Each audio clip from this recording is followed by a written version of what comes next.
नमस्कार, मैं हूं पल्लवी नागपाल जयरथ, प्रोफेसर बड़ा गुरुकुल। पैसा कमाना तो हर कोई आपको सिखा देता है, लेकिन क्या आपको किसी ने ये बताया कि पैसा बचाते कैसे हैं? जानते हैं मैं ये बात क्यों कह रही हूं? क्योंकि ये कहा जाता है कि एक एक बचाया हुआ रुपया कमाए हुए एक एक रुपए के बराबर होता है। इसलिए पैसे कमाने के साथ साथ ये बहुत जरूरी है कि पैसे को बचाया कैसे जाए। इसलिए तो हम आपको बताएंगे कि कैसे आप पैसे बचा सकते हैं और उसे निवेश कर सकते हैं। अब कभी किसी के घर पे शादी होती है, कभी उसे घर भी खरीदना होता है, तो ऐसे में ना आपको समझ नहीं आता होगा कि भाई मैं पैसा कहां से निकालूं। तो घबराए नहीं, क्योंकि हम आपको ये भी बताएंगे कि किस लक्ष्य के लिए आप कैसे पैसा बचा सकते हैं। तो आपके लिए कहां निवेश करना सही होगा, इन टिप्स के साथ हमने आपके लिए बहुत ही खास कोर्स बनाया है। इसमें हम आपको बताएंगे कि आखिरकार गोल बेस्ड फाइनेंशियल प्लानिंग क्या होती है। अब आप सोचेंगे कि भाई सेविंग और इन्वेस्टमेंट तो मैं करता ही रहता हूं, लेकिन आपको पता है सेविंग और इन्वेस्टमेंट में ना बड़ा अंतर होता है। तो ये अंतर क्या होता है ये भी हम आपको बताएंगे।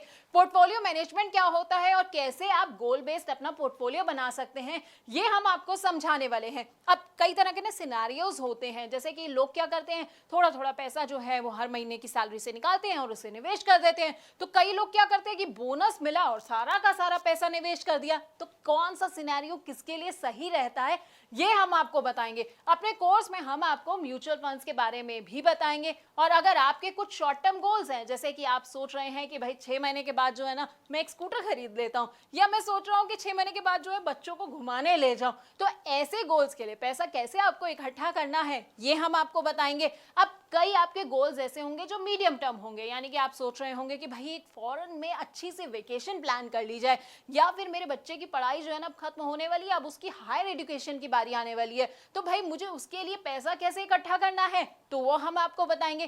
कौन कौन से म्यूचुअल फंड्स जो आप ऐसे में चुन सकते हैं, हाइब्रिड फंड्स ले सकते हैं, बैलेंस एडवांटेज फंड ले सकते हैं। लेकिन अब आप ये सोच रहे होंगे भाई ये सारे फंड्स कौन से होते हैं, तो हम आपको ना इन तमाम फंड्स के बारे में बड़े अच्छे से बताने वाले हैं। उसके अलावा हमारी जिंदगी का जो सबसे बड़ा और सबसे लंबा गोल होता है ना रिटायरमेंट प्लानिंग का, वो आप कैसे कर सकते हैं। म्यूचुअल फंड्स के जरिए अपनी रिटायरमेंट प्लानिंग आप कैसे कर सकते हैं, कौन कौन से फंड्स आप चुन सकते हैं, ब्लू चिप फंड कौन से होते हैं, मिड कैप फंड कौन सा होते हैं, या स्मॉल कैप फंड्स जो हैं वो आपके लिए कैसे फायदेमंद हो सकते हैं, तो हम आपको बताएंगे। इसके अलावा ना निवेश के बड़े सारे और भी इंस्ट्रूमेंट्स होते हैं। अब जैसे पीपीएफ होता है, नाम तो सुना होगा आपने, एनपीएस होता है, एलआईसी के प्लान के बारे में तो हर कोई जानता है, और इक्विटी और डेट इंस्ट्रूमेंट्स के बारे में तो हर कोई जो है वो पूरा अच्छे से समझता आया है। लेकिन इनमें से आपके लिए कौन सा प्लान सही रहेगा ये शायद आप नहीं जानते होंगे।